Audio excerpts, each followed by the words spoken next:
Aster മെഡ്സിറ്റിന്റെ vice president ആയിരുന്നു. KIMS Kerala ക്ലസ്റ്ററിന്റെ CEO ആണ്. Sir 24 hours available ആണ്. സാറിന്റെ വാതിൽ 24 മണിക്കൂറും ആർക്ക് വേണ്ടി തുറന്നു വെച്ചിരിക്കുകയാണ്. എങ്ങനെയാണ് അതിലേക്ക് എത്തിപ്പെട്ടത്? ഏത് മേഖലയായാലും ശരി, ഡെഡിക്കേഷൻ നമുക്ക് എന്തായാലും വേണം.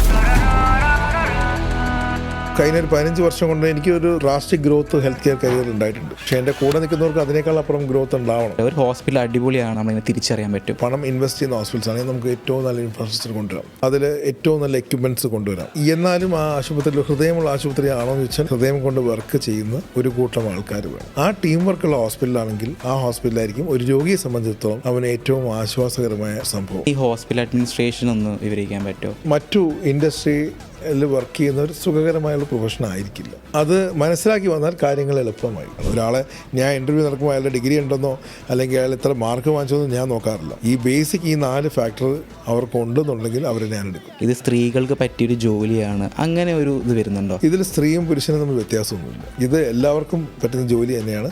ഇതെല്ലാം ഇമോഷൻസ് ആണ്, ഹ്യൂമൻ ഇമോഷൻസ് ആണ് ഇതിനകത്തെല്ലാം വരുന്നത്.